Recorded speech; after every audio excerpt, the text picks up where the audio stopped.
Zombie apocalypse.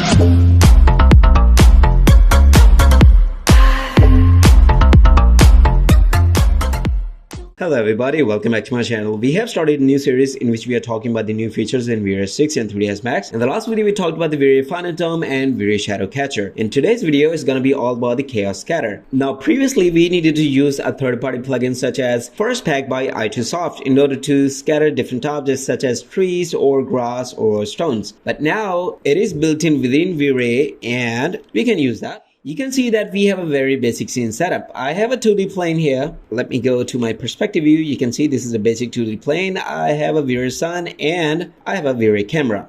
On top of that, I have these objects that I'm going to explain in just a bit. These are basically the Chaos Scatter. In order to create them, you have to go to Create panel. You have to drop down below and select Chaos and select Chaos Scatter. And doesn't matter what is the size, just click and drag and then release. And then we have this bunch of options. Now, I have already created two down below here. So let's discuss them one by one. Now, when you select the Chaos Scatter, the first option is going to be select the target object. So click on that one and select the plane. As soon as I do that, it will scatter the objects because I have defined different objects here down below. In the second option, these are the objects that are going to be scattered. Now, of course, I got all of these guys from Chaos Cosmos, so you can also download any of the objects that you want. Now, in front of the different objects, you have these numbers. These correspond to the frequency or how frequent they appear on this object. All right, so let's say if one object is 1, this one is 20, that means it's going to appear 20 times more. Simple as that. The next option is going to be the scattering. In the drop down below, we have three options. We can either scatter on a 2D spline, we can scatter on a 2D object, or we can scatter on a 3D object as well. In our case, this is a 2D plane, so I'm going to select the second option. So the first option here is the maximum intensity. That's going to determine the maximum number of objects that you can have. And this is our safe haven as well, because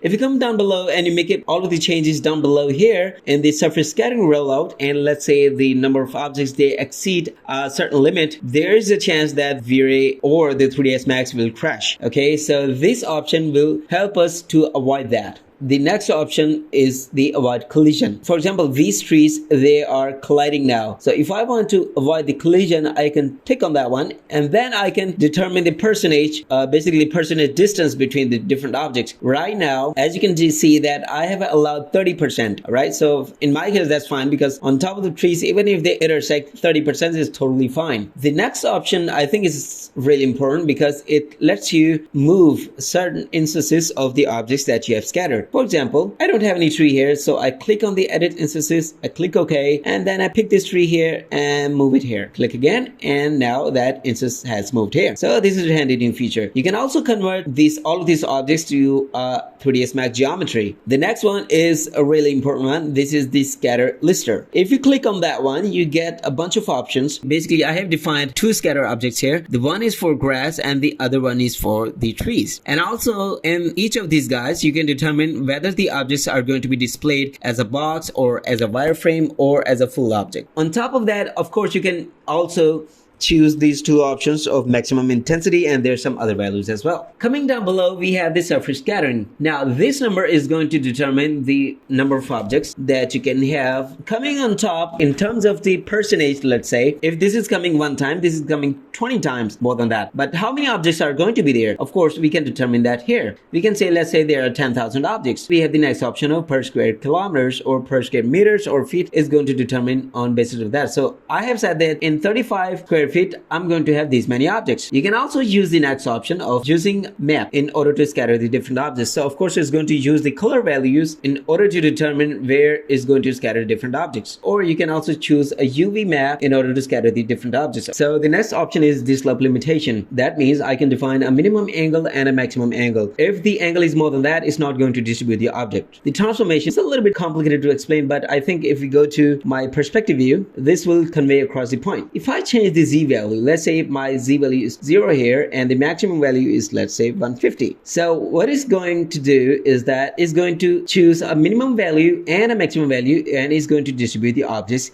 in a random manner. Same is the case with x-axis and y-axis. Coming down below, we have the similar case with the rotation as well. So you can define a certain angle, let's say 5 degrees to 55 degrees. So as you can see that it has made variations. Some of these guys are inclined at 5 degrees, some of them are inclined more up to 55 degrees. So this is the range. The next value is going to be the scale. So I have said that some of the objects are going to be 75% of the original scale, whereas the other objects are going to be 125% of the original scale. So that's why you see these variations in the trees. The next option I think is a really good one. Let's say you have a slope, this is 0.25. The default option is 0. If you go to the default value, you can see that it distributes the objects, but they are normal to the surface. But if you want to make them normal to the z-axis, you can make that 1. Our z-axis is up, it will align them to the z-axis. So on per case basis, you can either make it aligned to the z-axis, or you can align it to object normals. So the next rollout is basically the areas. So what I can do is that I can define a spline which may be used to either include or exclude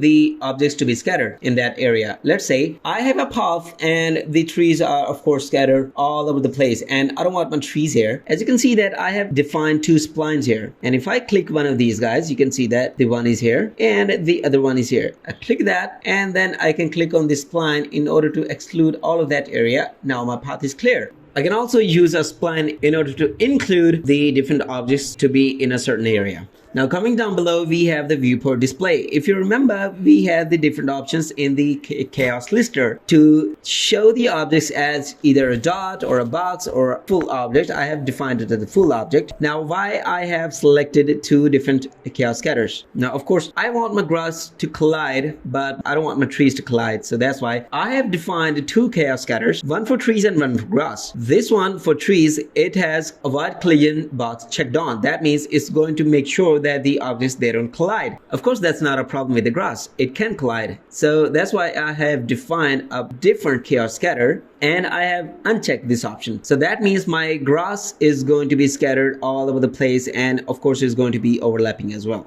So as of now, I have not scattered my grass objects here. I have to click here, select my plane, and as you can see that all of my grass objects, they are here now and they're overlapping as well. Also, you can see that since I wanted my grass to come on top of the path, I have defined a smaller spline here, and that's what I've put in the path exclude. So it's going to exclude a very smaller portion of the total path to exclude. So let's take a quick render and see what we got. Now, as you can see that my grass is overlapping, and that's what I wanted, but my trees are not overlapping. All right, ladies and gentlemen, thank you so much for your time and stay tuned for more content.